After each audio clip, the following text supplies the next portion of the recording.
Welcome to Ultimately You. I'm Jack Lenchiner, and our guest who will be arriving in just a few minutes will be Carlos Warter.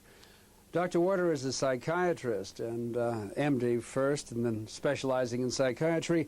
He wrote this wonderful book, The Recovery of the Sacred, and I just like to read just a bit of the prologue, which introduces this extraordinary man and his writings.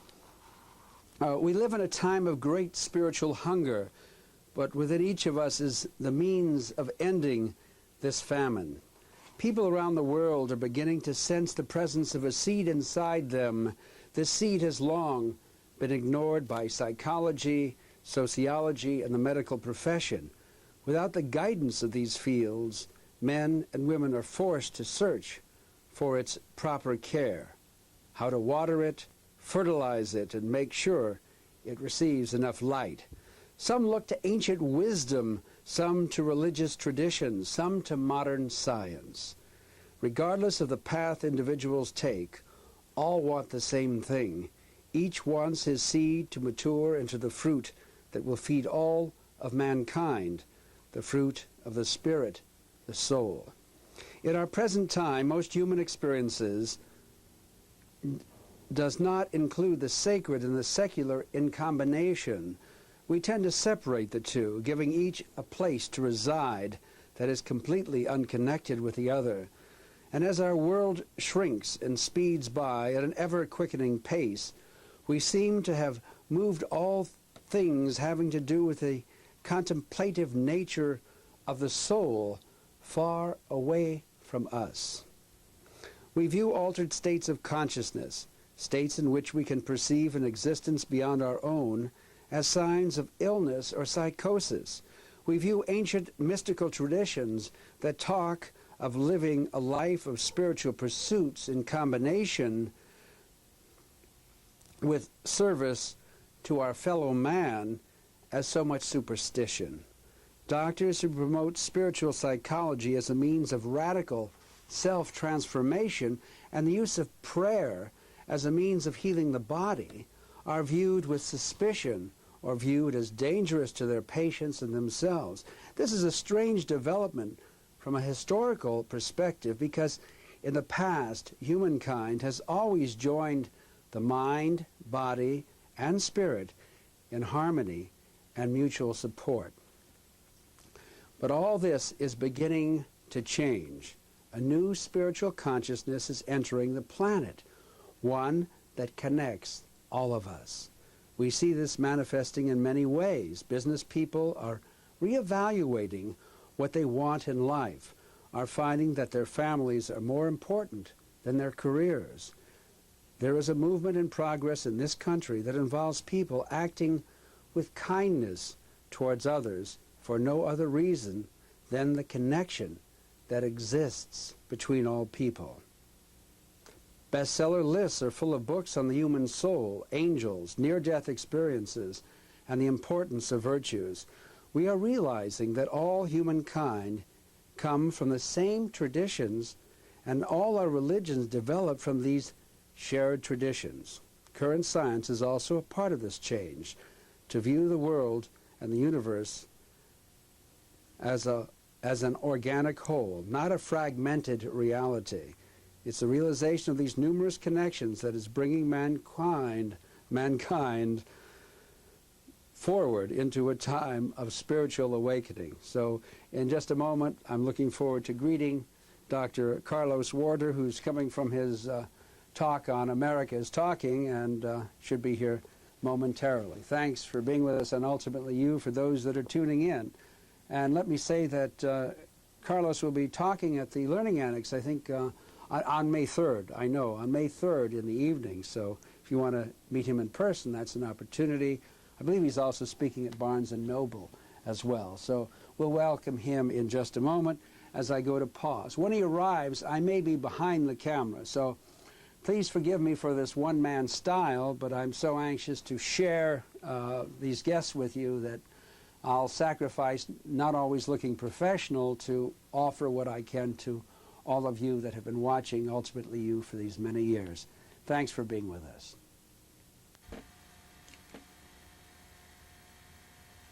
Welcome, Dr. Carlos Waters to Ultimately You. You just came from America is Talking in New Jersey, and you're on your way to another show. So we'll get right into it. We read the prologue, a few pages from your prologue of your new book, Recovery of the Sacred. When did this journey begin with you? Early in my life. I had the good fortune of being in touch with my grandfather, who was a very connected human being. And his living example showed me that there was one real lesson to be learned in life, which was love. In love, which is life, which is a synonymous situation. And from that perspective, what we're talking today about a paradigm shift emerged very early in my life. And the paradigm shift that I'm referring to is not one thinking versus another, or one way of understanding the world, but it's changing from the head to the heart. It's really following the path of the frequency of the heart, the path of love. How would you share our audience? Our audience is hearing people on major network, they're hearing the news every day, they're hearing these various talk shows. What would you say to people that are listening that just happen to tune in, or that are... Well, there are parallel realities happening, because we can focus on our reality today because, A, there's a bomb, there is problems, there is hunger, there is starvation, there is war, or there is life. And life is the source from which we choose either to manifest it in a life expansive, enhancing way, or in a contracting way. And we cannot change others. We have to change ourselves. And we can't change ourselves really because we are already who we are. But we're not living the recognition of who we are. We're living a false identity. And most of our civilization has forgotten the identity of soul. Who we truly are is soul, and what our function in life is the spiritualization of matter. That means that our function in life is to come with our physical instrument, with our mind, with our possibility of creativity, of technology, of arts, of science and culture, and to create something which enhances the manifestation of love, of life, of soul, of who you are, which truly is the soul. My whole notion is that we are not people who have a soul. We are souls who have people. In other words, we are the soul. If you and I truly understand that who we are is the spiritual essence, is the spiritual identity, that who we are is really someone that is here to stay, our relationship would shift, our businesses would shift. We would be living in a society of souls instead of society of bodies. How could you share a process with our viewing audience now just to get in touch with a little bit of what you're saying? Because it's so extraordinary. The most simple process is the process of grace and gratitude. What do I mean by that? We might have problems. We might be living through a different or difficult moment at this particular point in time. But there is something that is happening. If we stop our negative thinking for 1 second, right now, and we shift to our heart, and we thank in our heart for the grace, which is free, which is gratis, as they say, of being alive. And we can recall this by maybe a moment in which you felt appreciative of something or someone, or appreciative of somebody's doing something with you, or you with somebody. And we bring that into perspective. A new frequency, a new resonance, a new coherence of the heart takes place. And I'm not talking metaphorically. Actually, the heart becomes activated. The power of life resides in the heart. I thank this, I thank that, I thank this incident, I thank this situation, and the power of the heart magnifies itself. I remember many years ago, I was working in a clinic, and there was someone very, very sick. And they came into my clinic and said, I can't live anymore. I said, but you're still alive, and you're still a human being. And this person looked at me with a face of hope and said, am I really? I said, yes, let's give thanks right now for the fact that you're still alive. And with the enhancement of this power, let's see what the solutions, what we need to visualize, how we can see a future that is positive and not negative. How are some of the extraordinary people that you've met as you traveled? Can you just name some of them and just 1 or 2 words about what you learned from each of these great teachers that you've had throughout your... Well, I remember years ago, I met a shaman that taught me in the jungles to live in tune with life, in appreciation for the support system that we have degraded through our environmental decay. But he taught me to be grateful in every step I walked to the earth that was supporting me, no matter what I was feeling, no matter what I was thinking. I also recall this man, a black man in Oakland, who had been an orderly in a psychiatric hospital, who taught me, as I say in the book, in Recovery of the Sacred, a method to reconnect with my parents and reconnect with this honor your father and mother and understand them and be forgiving and compassionate and understand that who we are on the physical is thanks to their manifestation through their work. There were other people in my life that taught me great lessons, and one of them was the Dalai Lama, who really initiated me into understanding what compassion meant. Compassion is not pity. Compassion is the feeling of love that I feel for my life that moves me to want to alleviate the suffering of others. And today, in which there is so much talk about spirituality, I think we're missing something, which is the other. We have to move from a culture of narcissism, which is connected to one's own process, to a culture of inclusiveness in which we can give to others what we're working ourselves. And there the social and the spiritual come hand in hand. Other teachers? Other magnificent... Many teachers. After I finished medical school and I did my residency in psychiatry, I decided I wanted to explore something that I felt was missing in Western medicine. The soul was missing. One of the great crises in Western medicine is that we have forgotten that we're spiritual beings. We have forgotten that we are essence, and that essence contains in itself, the soul contains in itself many methods that are not spoken of to accelerate the healing. So I embarked on a journey, as I say in the book, and I lived with shamans, and I lived with Sufis in Morocco, and I went to different cultures, different spiritual traditions, different places in which I wanted to see if that which was an intuitive knowledge in myself was lived by others. And I found these teachers that were living their talk, not only walking their talk, but living it for their own private and for their community. And I had this wonderful teacher in North Africa, in Morocco, a Sufi man, and he was speaking in Arabic, and I obviously didn't know more than a few words. And one day, he placed his hand on my head, and he was reciting something in Arabic. And I was having inner experiences as if a movie would come out of my head, and I was seeing golden cities and golden people. Everything was magnificent, loving, sharing, coming together. When I left the place, I asked a friend who spoke Arabic, what was he talking about? And he said he was describing the streets of paradise. Transfer exists not only in words. Transfer exists in the living presence of those who are connected not to something very esoteric or strange, but to their own spiritual identity. You talk about healing the inner child. Would you... Yes. There's a lot of talk today about the inner child that we need to acknowledge. We need to acknowledge and recognize that the inner child is that aspect of our emotional self or our emotional beingness which has not matured. But when I speak about healing the inner child, I don't mean just finding out what it is lacking or what it is missing. And I don't mean just nourishing it, but nourishing it to a point that it grows up. Because you and I are not children anymore. We contain maybe that aspect inside of ourselves that needs to be nourished, but it needs to be nourished in order to grow up and become adults. Adult, mature, emotional being in which compassion and positive values are present.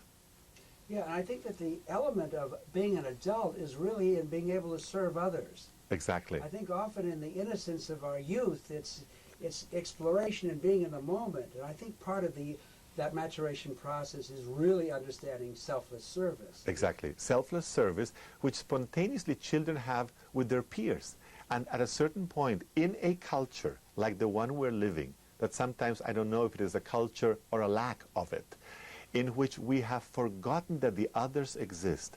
We have forgotten the soul of the nation, the soul of the community, the soul of humanity. We're living each one for ourselves in isolation at a time in which the mass media, instead of communicating in this brain that we have created around the planet of networks, the positive instruments that can lead us to a more holistic, to a more global understanding, to a more peaceful life, we feel isolated, we feel separated, and we need to mature to that point in which we become citizens of life, citizens of the planet.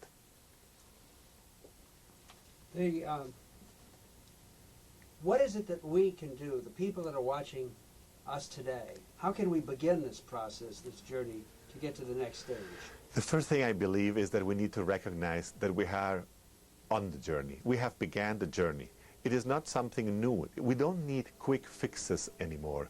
We need to come to the appreciation that we come from a lineage of humanity, that history is represented in each one of us, that there is a past that we need to acknowledge and respect and love, that there is a life force that has come from the beginning of time to now, and it is giving us once again the possibility of envisioning a future in which we have a world that can be connected and working for everyone. We cannot rely anymore in the culture of victimization, because as in medicine, when we focus and dwell on that which is negative, we tend to recreate it and reproduce it for ourselves. We need to come to grips with our history, appreciate it, love it, and release it so that we can create a 21st century which is really recovering the sacredness in our life. In your book, Recovery of the Sacred, Carlos, you talk about a model of healing, really of being there, and the steps. Could you outline that? Yes. On one level, on the base of this pyramid, I speak about all methods of physical healing and energy healing which have worked. I don't want to say that one is better than the other, because they all have worked. Allopathic medicine, pharmaceutical medicine, acupuncture, energy medicine, homeopathy, they all have a place in the balancing of that base.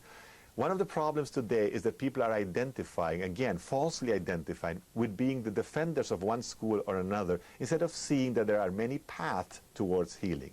The next level, which encompasses the first one, is responsibility. The empowerment of those of us which are healers and patients at the same time, the empowerment of the individual, the knowledge that we can create circumstances through our mental and our feeling level.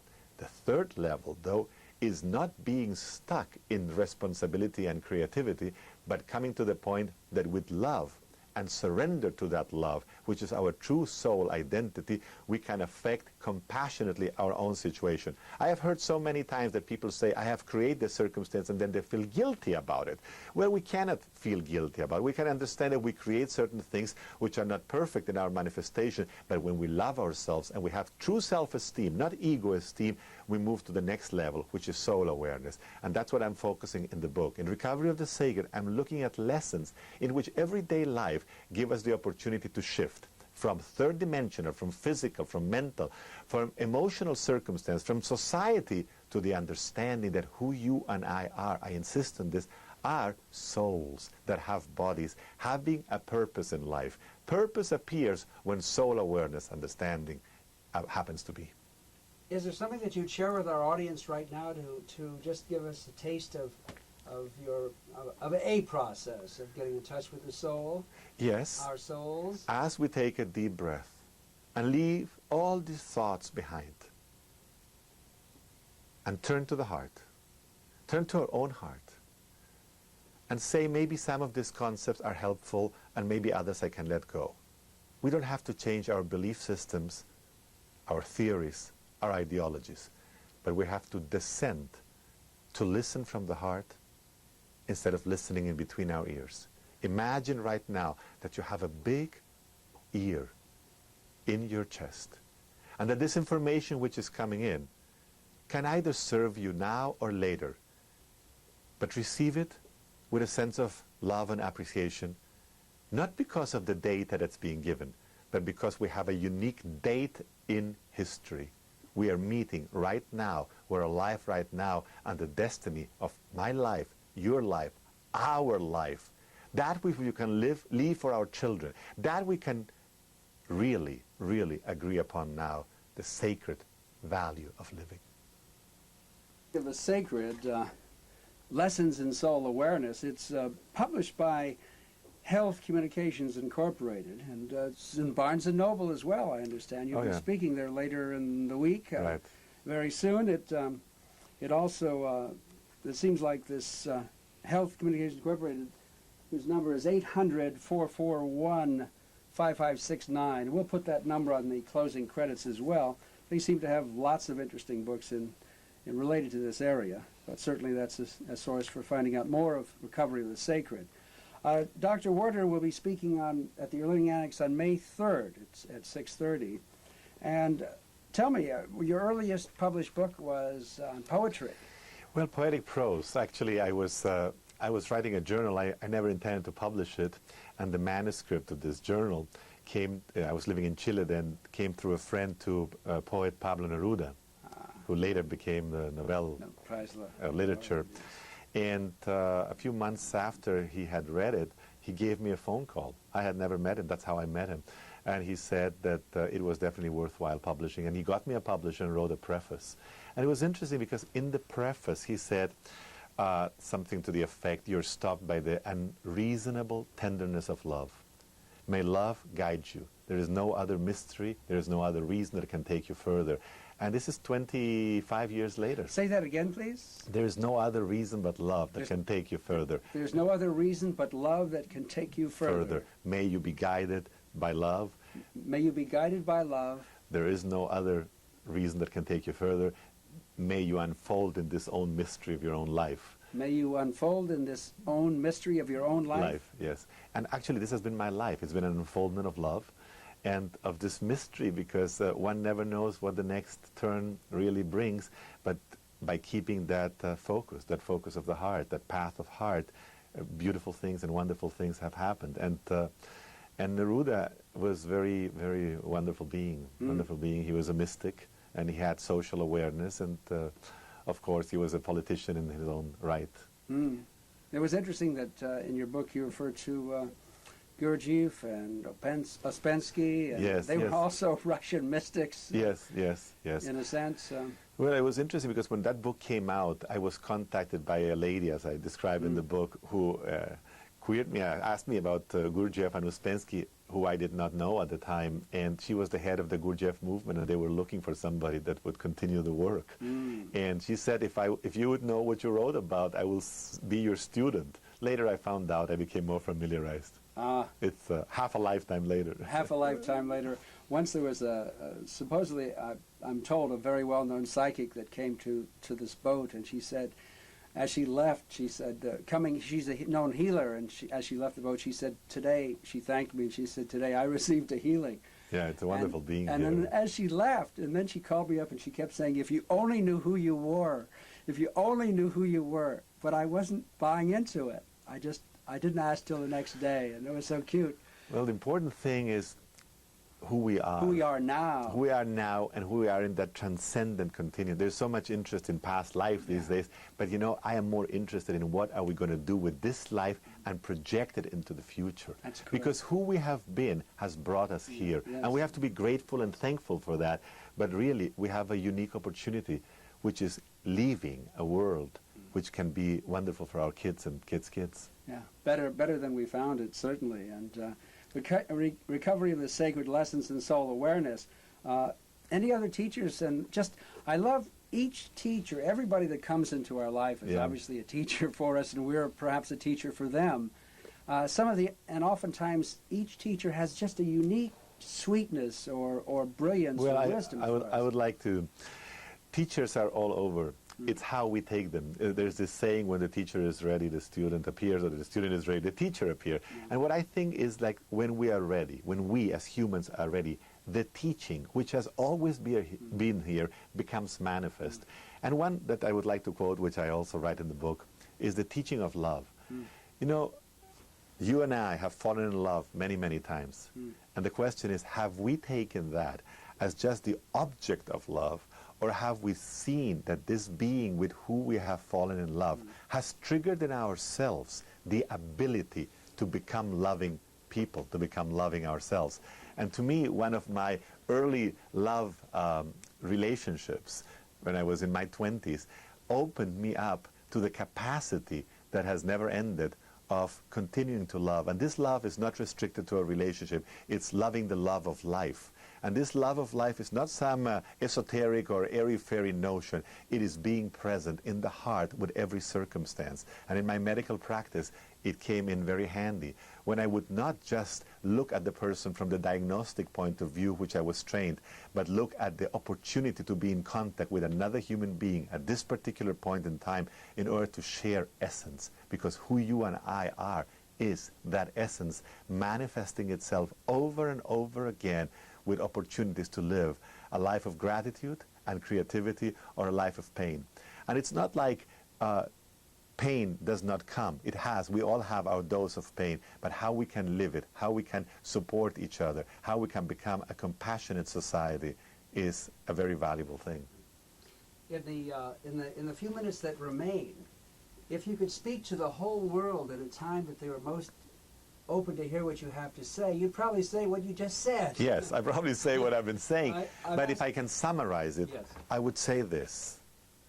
We have believed for a long time that we are people, that we have a beginning and an end, And there have been enough evidence and statistics to know that we're born and we die. And yet, throughout all ages, there have been teachers which have pointed us into our spiritual identity. In this day and age, more and more people are longing for that spiritual identity and having already had spiritual experiences. But we are not a spiritual experience. We are that which we are looking for. And from there, we generate the worldly and the spiritual. So my message summarized is, you and I are soul. If you and I really remember what and who we truly are as soul, as the spiritual essence that does not begin and does not end, we would construct our life, our relationships, and most of all, our future, since we're here to stay in a completely different way. My goal would be, let us live in a society of souls, not a society of nations, but a society in which each one can be valued for what we truly are, the real experience that all spiritual teachers, all philosophers, all religions have pointed to, the experience of the essential self. Well, that's certainly a beautiful message. Recovery is sacred. Carlos, thank you so much for being with us here on Ultimately You. We look forward to seeing you soon, hopefully May 3rd and thereafter. Recovery is sacred, lessons in soul awareness, Health Communications Incorporated. Beyond the closing credits, the womb. In the womb there were these two twins, and one twin said to the other, you know, I hope we never have to leave here. It's so great. All the food we need comes from the umbilical cord, and the temperature is just right, and we're cuddled and nurtured. It's not too bright here. And the other twin said, you know, I had a dream last night that we're going to be forced out of here, that cord is going to be cut. We're going to be in a bright area in the arms of a loving mother and a father. And the first twin was getting upset hearing this, saying, don't talk like that. That's blasphemy. Are you trying to tell me that there's life after birth? And when we see does a caterpillar think a butterfly is an extraterrestrial? Right. I mean, we're here in the cutting edge of a new consciousness. New consciousness, and I'm so happy to meet someone like you who's living it and writing about it and sharing it. So it's a delight to have you here. And your closing minute, what else would you like to say to everyone? Well, and I'm going to get behind the camera. Thanks for being with us on Ultimately You. I'm Jack Lenchiner saying, wherever you are, be there. Carlos, your last thoughts, please. The commitment to inner work and to the creation of a reality in which we can really focus on our spiritual, emotional, mental, social development in an integrated way is what I've dedicated my life. And I invite you to come consciously with me on this journey, because we already are on a journey of spiritualization of matter, of elevating the frequency of what is in its own nature degrading itself. We are the anti-force to death. We are alive right now. Thank you very much, and I hope I see you in the Learning Annex.